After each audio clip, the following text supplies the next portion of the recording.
Hello दोस्तों, मैं ऋषि कुमार आप सभी का एक बार फिर से स्वागत करता हूं मैं अपने YouTube channel Daisy English class पे। तो कैसे आप लोग, आशा करता हूं कि आप लोग बहुत अच्छे होंगे और मेरे वीडियो को रेगुलर रूप से क्या करते होंगे, देखते होंगे। बड़ा ही इम्पोर्टेंट वीडियो है।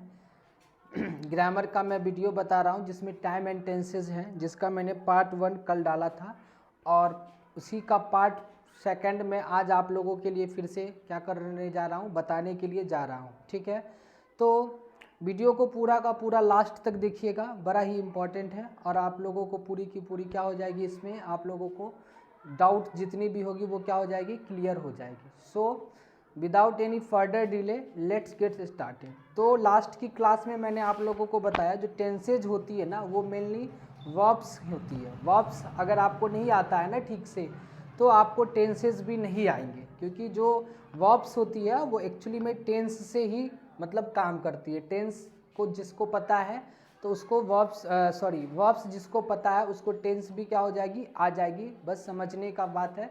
मैं आप लोगों को पूरी डिटेल में बताऊंगा और इसी का मैं पार्ट 2 आज आप लोगों के सामने लेकर के आया हूं। ठीक है, तो फिर से मैं हेडलाइनिंग दे रहा हूं, time and tenses. Time and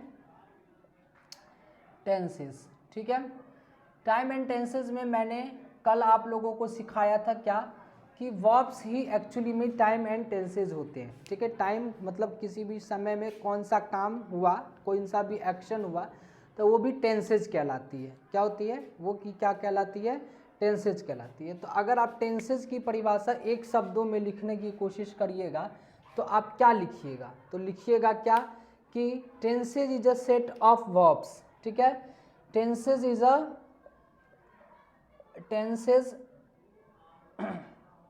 tense is set of verbs, है ना।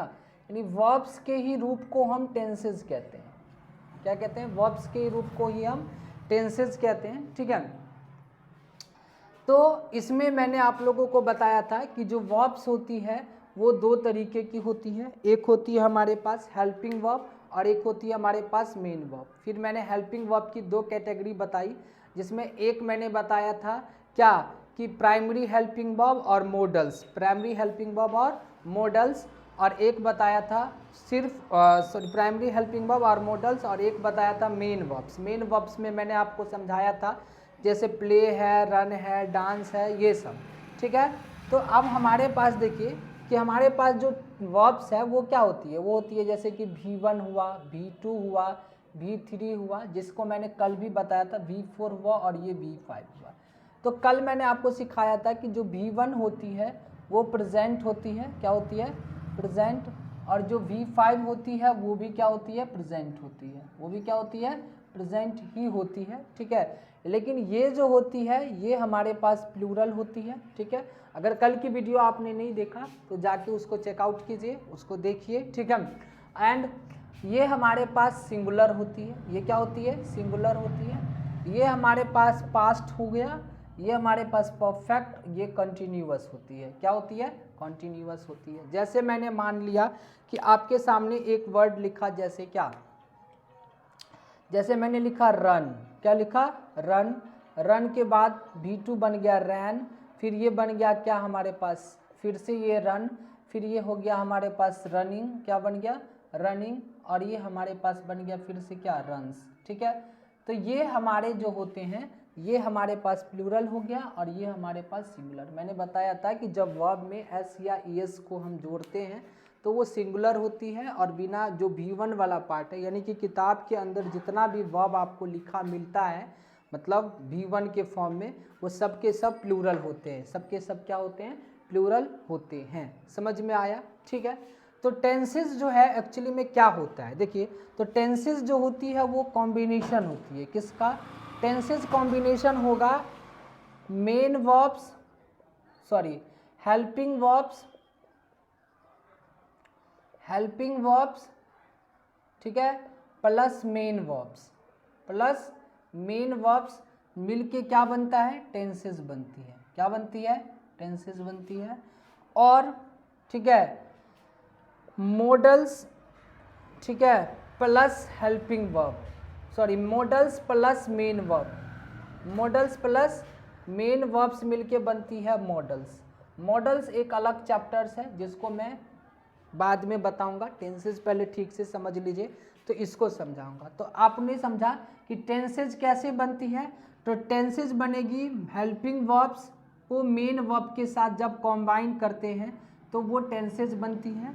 मॉडल्स अब प्लस मेन वर्ब्स को जब हम कंबाइन करते हैं तो वो मॉडल्स बनती है। क्या बनती है? मॉडल्स बनती है। समझ में आ गया बात? ठीक है, चलिए अब देखिए कि हमारे पास जो ये टेंसेज हैं, हमारे पास जो ये टेंसेज है जिसको मैंने आपको समझाया था ये, ठीक है, इसमें क्या होती है कि टेंसेज जो है हमको एक्शन दिखाती है टाइम के अकॉर्डिंगली कि कौन सा एक्शन पास्ट में हुआ, कौन सा एक्शन प्रेजेंट में हुई और कौन सी एक्शन जो है वो फ्यूचर में हुई। ठीक है, समझ में आया?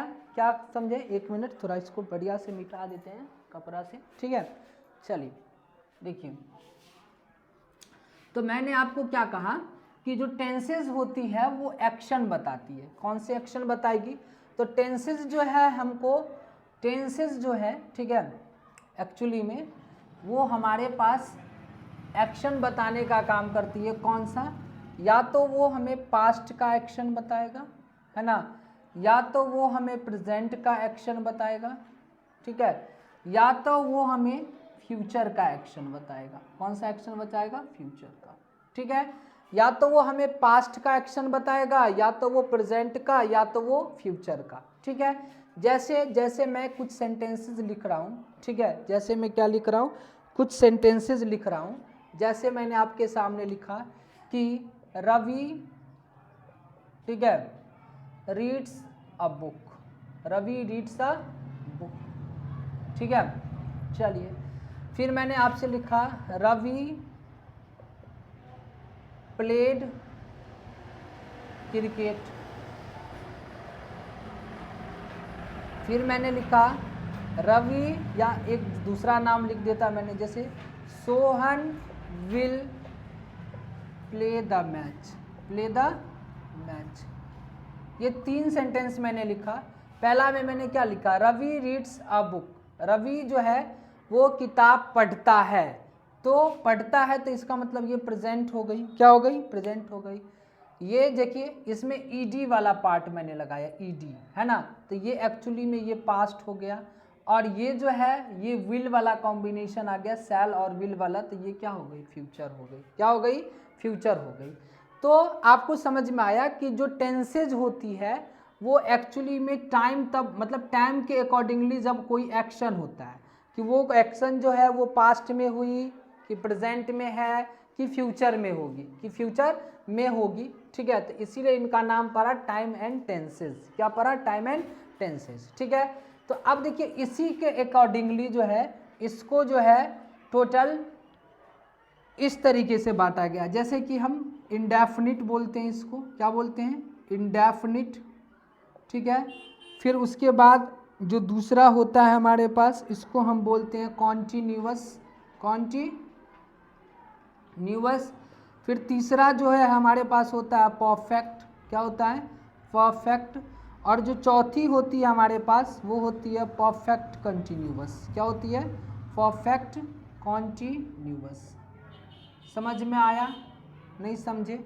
ठीक है, देखिए एक हो गया इंडेफिनिट, फिर हो गया कॉन्टिन्यूअस, फिर हो गया परफेक्ट, फिर हो गया परफेक्ट कंटिन्यूअस। ठीक है, चलिए देखिए, तो ये हमारे पास इंडेफिनिट हो गया। इंडेफिनिट में पास्ट इंडेफिनिट भी हो सकता है, पास्ट कॉन्टिन्यूअस भी हो सकता है, पास्ट परफेक्ट भी हो सकता है, पास्ट परफेक्ट कंटिन्यूअस। उसी तरीका से present indefinite, present continuous, present perfect, present perfect continuous. उसी तरीका से future indefinite, future continuous, future perfect continuous. इसको सिंपल पास्ट भी या पास्ट सिंपल भी कह सकते हैं, या क्या कहते हैं, प्रेजेंट सिंपल भी कह सकते हैं, और इसको हम फ्यूचर सिंपल भी कह सकते हैं। इंडेफिनिट नाम से भी ये जाना जाता है। ठीक है, देखिए तो ये हमारे पास यानी कि 4 इसके पार्ट ये होते हैं, 4 इसके पार्ट ये होते हैं, 4 इसके पार्ट ये होते हैं, यानी टोटल हमें 12 टेंसेज को क्या करना पड़ता है? सीखना पड़ता है। इंग्लिश ग्रामर को बेस तैयार करने में, स्पीकिंग का बेस तैयार करने में, और इस टेंसेज का बेस कहाँ है, तो वो टेंसेज का बेस है वर्ब्स। अगर वर्ब्स आपको ठीक से नहीं आता है तो आपको समझ में नहीं आएगा। मैं वर्ब्स चैप्टर को भी पढ़ाऊंगा, पहले मैं टेंसेज को बताता हूँ वहाँ से, क्योंकि मैं कुछ हिंट जो है वर्ब्स में देते चल जा रहा हूँ, ठीक है। तो इसी वजह से थोड़ा सा आपको ध्यान रखना है, ठीक है। चलिए अब मैं आपके सामने इस प्रेजेंट इंडेफिनिट को बताने की कोशिश करता हूँ। देखिए प्रेजेंट इंडेफिनिट क्या होती है, ठीक है। जैसे प्रेजेंट इंडेफिनिट आप लोगों ने बचपन में पढ़ा होगा अपने एकेडमिक लाइफ में, और अपने बहुत सारे टीचर से यूट्यूब चैनल पे भी देखा होगा, ठीक है। क्या देखा होगा कि प्रेजेंट इंडेफिनिट जनरली हम किसको कहते हैं, तो हिंदी क्रिया के लास्ट में जिसमें ताता तीती लगा रहती है तो उसी को हम प्रेजेंट इंडेफिनिट कहते हैं, ठीक है। देखो कॉम्पिटिटिव लेवल में आप हिंदी से जब जाओगे ना ग्रामर पढ़ने, बचपन में या स्कूल लाइफ में मैं भी जब हिंदी से ग्रामर पढ़ता था तो ठीक है मैं समझ जाता था, लेकिन जैसे जैसे आप कॉम्पिटिटिव लाइन में जाओगे, कॉम्पिटिटिव की दुनिया में घुसोगे, तो वहाँ से अगर हिंदी को, अगर ग्रामर को आप हिंदी के थ्रू पढ़ना शुरू करोगे ना, तो आप क्या हो जाओगे, बहुत पीछे रह जाओगे। वहाँ पे ना आपको ग्रामर को इंग्लिश के थ्रू और कॉन्सेप्चुअल व्यू में क्या करना पड़ता है, पढ़ना पड़ता है, क्योंकि वहाँ पे मेरे ना क्वेश्चन को क्रैक करना पड़ता है, क्वेश्चन को विद इन अ सेकेंड्स हमें क्या करना पड़ता है, क्योंकि नंबर ऑफ क्वेश्चंस ज़्यादा होते हैं और हमें जल्दी से जल्दी कॉन्सेप्ट पे काम करना रहता है। कॉन्सेप्ट अगर जिसका बढ़िया रहता है तो वो जल्दी से जल्दी क्या कर लेता है, काम तो बना भी लेता है, सॉल्व भी कर लेता है। तो मेरा जो मकसद है, मेरा जो इरादा है, मेरा जो इंटेंट है, वो उसी व्यू को, वही अप्रोच को है, वही अप्रोच कि आप लोगों को हिंदी के थ्रू नहीं, आप लोगों को कॉन्सेप्ट के थ्रू, इससे आपका कॉम्पिटिटिव एग्ज़ाम भी अच्छा हो जाए, आपका बेसिक नॉलेज भी अच्छा हो जाए, आप इंग्लिश बोलना भी सीख जाए, ठीक है। तो उस तरीके से आपको पढ़ना है। देखिए तो जब हम बचपन में पढ़ते तो प्रेजेंट इंडेफिनिट को क्या कहते थे कि हिंदी क्रिया के लास्ट में अगर ता है, ती है, ते है लगा रहता है तो उसी को हम क्या कहते हैं, प्रेजेंट इंडेफिनिट कहते हैं। प्रेजेंट इंडेफिनिट में जो जनरली हम अफर्मेटिव में जिस स्ट्रक्चर का इस्तेमाल करते हैं, अभी मैं सिर्फ अफर्मेटिव की बात कर रहा हूँ, ठीक है। अफर्मेटिव सेंटेंस में जिस स्ट्रक्चर की हम बात करते हैं उसमें सब्जेक्ट प्लस V1 या फिर V5 प्लस अदर वर्ड का इस्तेमाल होता है ना। सब्जेक्ट प्लस V1 या फिर V5 का इस्तेमाल होता है। अभी मैंने बताया था V1 V5 क्या होता है, ठीक है। सब्जेक्ट V1 V5 ये दोनों प्रेजेंट ही होते हैं, ये जो है वो प्लूरल होते हैं और ये जो है वो सिंगुलर होते हैं, है ना। ये सिंगुलर प्लूरल आपको समझ में आ गया है, ठीक है। चलिए अब देखिए आपको क्या सीखना है कि जैसे मैंने आपसे लिखा क्या, ही प्लेज क्रिकेट, वह क्रिकेट खेलता है, वह क्रिकेट खेलता है। चलिए एक चीज़ और इसमें मैं समझाता हूँ, और मैंने कहा I play cricket, I play cricket, मैं क्रिकेट खेलता हूँ। तो आप लोगों को कन्फ्यूज़न होगा कि ये जब सिंगुलर था, ये जब क्या था, सिंगुलर था, तो इसके साथ आपने वर्ब लगाया सिंगुलर, जो प्लेज है, ये सही है।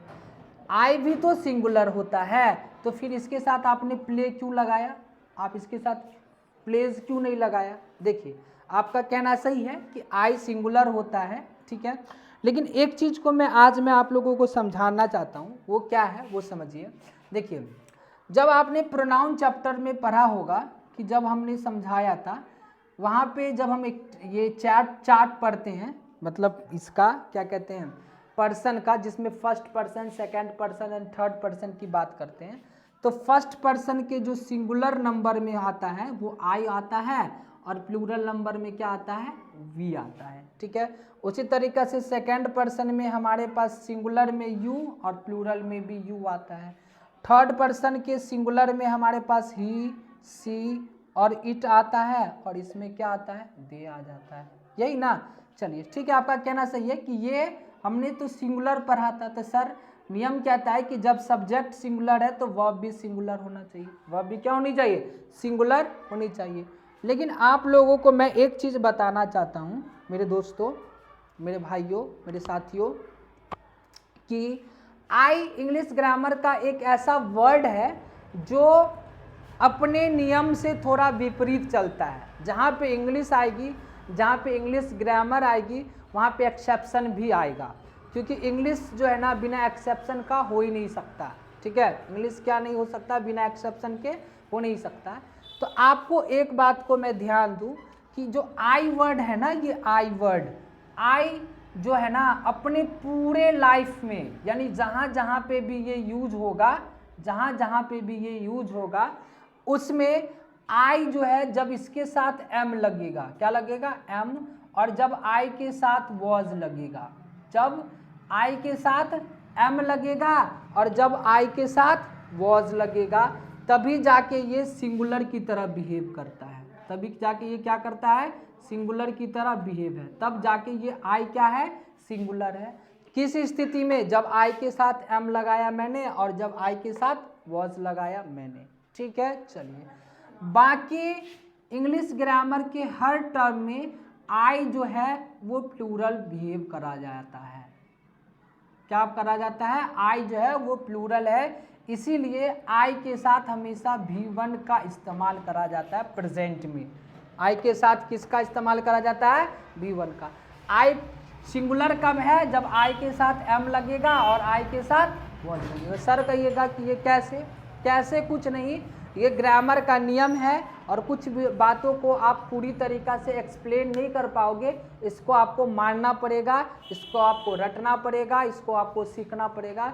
इसका कैसे वाला बात आज तक कोई नहीं बता पाया और मैं भी नहीं बता पाऊँगा। ठीक है, सो आपको समझ में आ गया कि आई के साथ एम और आई के साथ जब वॉज लगेगी तब आई सिंगुलर है, लेकिन आई के साथ जब V1 डायरेक्ट लगता है तो ये प्लूरल है। ठीक है, तो आपका ये डाउट क्या हो गया होगा, अब क्लियर हो गया।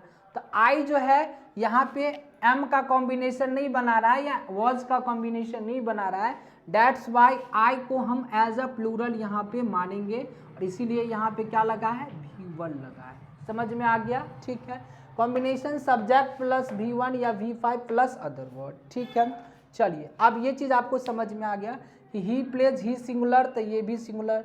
आई के साथ V1 लगा है, आई को इसीलिए प्लूरल माना गया है और इसके साथ क्रिकेट लिखा। ठीक, हिंदी क्रिया के अंत में ता है, ती है, ते है आदि आते हैं तो इसे हम क्या कहते हैं, प्रेजेंट सिंपल कहते हैं या प्रेजेंट इंडेफिनिट कहते हैं। ठीक है, चलिए अब एक बात और सिखाते हैं हम। ठीक है, और कहीं कहीं पे आपने पढ़ा होगा, जैसे अब इसके हम फैक्ट पे जाते हैं, यानी टाइप नंबर 1 पे जाते हैं, इसके थोड़े से इस बात पे जाते हैं कि ये हमको बिना हिंदी के कैसे समझना है, बिना हिंदी के कैसे समझना है। वीडियो को पूरा देखिए, मैं आपको बार बार कह रहा हूँ वीडियो को पूरा देखिएगा, बड़ा ही मज़ा आएगा, बड़ा ही इम्पोर्टेंट है, बड़ा ही क्या है, नॉलेजेबल वीडियो है, बड़ा ही आपको नॉलेज मिलेगा। ठीक है, चलिए देखिए, तो जब भी हम आई को अगर हम बात करें, सॉरी, जब हम इसके फैक्ट्स पे आते हैं कि हम इसको बिना हिंदी के कैसे, तो हम अपने डेली रूटीन जो हमारी होती है या फिर हमारे जो हैबिचुअल जो होते हैं, डेली हैबिट्स जो हमारी होती है, डेली हैबिट्स, पहला टाइप में मैं बता रहा हूँ, पहला टाइप इसको मान लीजिएगा प्रेजेंट इंडेफिनिट के लिए।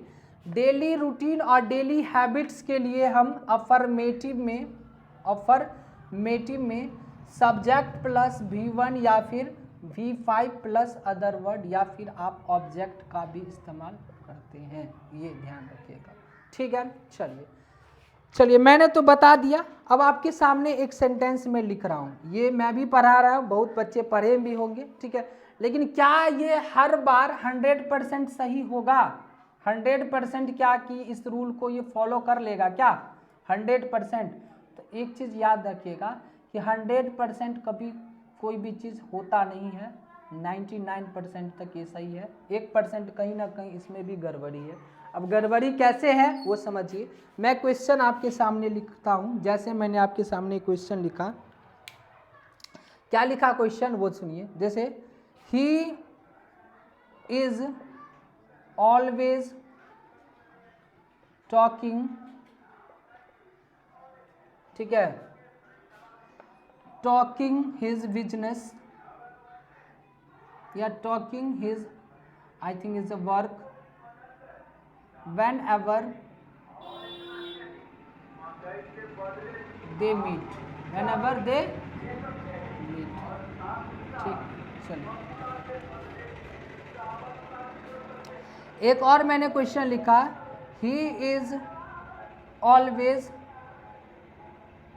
टॉकिंग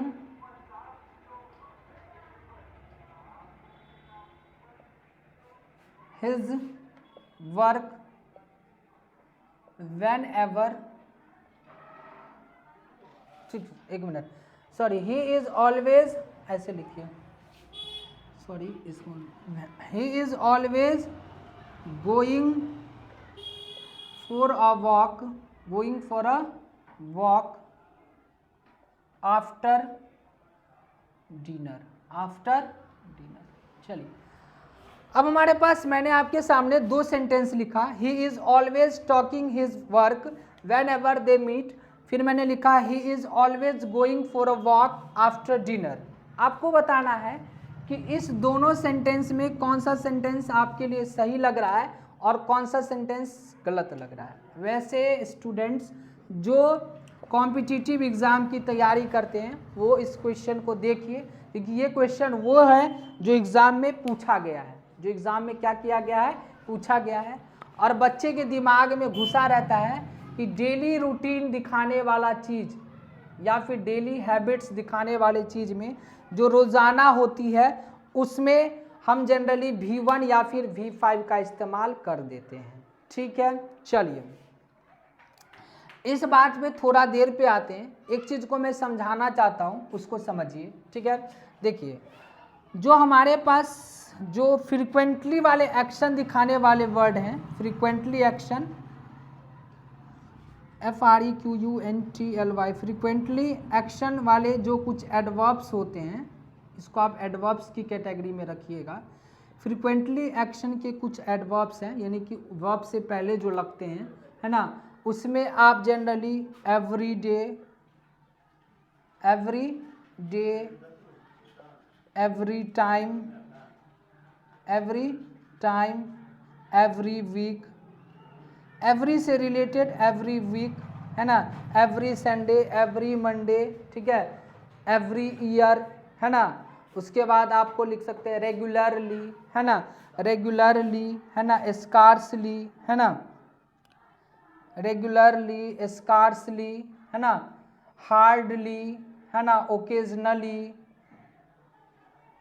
ओकेजनली, ये सब वर्ड जो होते हैं इसके साथ जनरली हम क्या करते हैं, V1 या फिर V5 लगा देते हैं। ठीक है, इसमें बच्चे के दिमाग में ये आ जाता है कि यहाँ पे देखता है ये ऑलवेज, जो मैं इसमें नहीं लिख रहा हूँ, ऑलवेज जो वर्ड है ना, ऑलवेज जो है वो जो है ना वो इसके साथ आ भी सकता है, यानी ऑलवेज के बाद आप V1 या V5 लगा भी सकते हैं, और ऑलवेज के बाद V1 या V5 नहीं भी लगेगा। वो कैसे, वो मैं आपको समझाता हूँ। देखिए इसको पहले समझिए, इसको मिटाते हैं हम। ठीक है, देखिए ऑलवेज जो वर्ड है ना, ऑलवेज जो वर्ड है वो हमारे पास दो तरीके की चीज़ों को दिखाता है। ठीक है, ऑलवेज जो है वो हमारे पास दो चीज़ों को दिखाता है। एक होता है हमारे पास हैबिचुअल एक्शन को भी दिखाने के लिए, हैबिचुअल एक्शन अगर हमारे पास है ना, तो उसको भी दिखाने के लिए हम क्या करते हैं, ऑलवेज का इस्तेमाल कर लेते हैं। और हमारे पास जो इरिटेशनल वर्क होती है, इरिटेशनल वर्क या इरिटेशनल बातें, इरिटेशनल जो वर्ड्स होते हैं या फिर शब्द होते हैं, यानी जिससे आपको मन उब जाए, मन क्या हो जाए, उब जाए, उसके लिए भी कभी कभी हम क्या करते हैं, ऑलवेज का इस्तेमाल करते हैं इरिटेशनल बातें के लिए। देखिए ऑलवेज जो वर्ड है वो केवल और केवल डेली रूटीन या फिर डेली हैबिट्स दिखाने के लिए नहीं आता है। ऑलवेज वर्ड हैबिचुअल एक्शन और डेली रूटीन के साथ साथ इरिटेशनल बातें भी हमको क्या करती है, बताती है। तो जो आपको पहला सेंटेंस है, पहला सेंटेंस लिखा हुआ उसमें क्या है, देखिए लिखा हुआ है he is always talking his work whenever they meet, यानी कि वो हमेशा जो है ना बातें करता है, वो हमेशा क्या करता है, बातें करता है किस चीज़ की, अपने काम की, जब कभी वे मिलते हैं, यानी कि वह और एक कोई और आदमी, एक से ज़्यादा या 2-3 आदमी जब मिलता है तो वह हमेशा क्या करता है, अपनी क्या करता है, काम की बातें करता है। तो हमेशा जब आप जाइएगा, जब भी वो आपसे मिले, हमेशा अपने कामे के बारे में बात कर रहा है, जब भी जा रहा अपना कामे के बारे में बात कर रहा है, तो आपको एक ही बात सुन सुन के क्या आएगा, इरिटेशन आएगा कि नहीं आएगा। तो इरिटेशनल बातें जब बताएगा तो हम ऑलवेज के बाद इज एम आर का कॉम्बिनेशन लगाते हैं, यानी कि ऑलवेज से पहले इज आर एम और उसके बाद V4 का कॉम्बिनेशन होता है, जो कि इस सेंटेंस में बिल्कुल सही है। बहुत बच्चे इसको मान लेगा कि गलत है, क्या है, गलत है, और ये एग्जाम में पूछा गया क्वेश्चन है, एग्जाम में क्या किया गया क्वेश्चन है, पूछा गया। और लेकिन इस वाले में देखिए, ही is always going for a walk, क्यों, वॉक के लिए जाता है, कब जाता है, आफ्टर डिनर, खाना मतलब रात के खाना खाने के बाद, मतलब ये उसकी हैबिट ना है, उसकी डेली रूटीन है ना। तो जब डेली रूटीन है तो यहाँ पे क्या होगा, ही इज ऑलवेज गोइंग नहीं होगा, ही ऑलवेज, है ना, ही ऑलवेज गोज होगा, क्या हो जाएगा, गोज फॉर अ वॉक। तो यहाँ पे आपको V5 या V1 का क्या करना पड़ेगा, कॉम्बिनेशन करना पड़ेगा। समझ गए बातें। तो मैंने आपको ऑलवेज के लिए 2 बातें बताई, हैबिचुअल एक्शन है तो ऑलवेज के बाद V1 या फिर V5, और अगर इरिटेशनल वर्ड्स हैं, इरिटेशनल एक्शन है तो इसके बाद इज आर एम, है ना, प्लस V4, या अगर पास्ट में है तो वॉज वर प्लस V4 का इस्तेमाल आप कर सकते हैं। तो आपने देखा कि हमें कैसे कॉन्सेप्चुअल व्यू में काम करना है ताकि हमको एग्ज़ाम के, बैंकिंग, SSC के भी क्वेश्चन क्या हो सके, सॉल्व हो सके।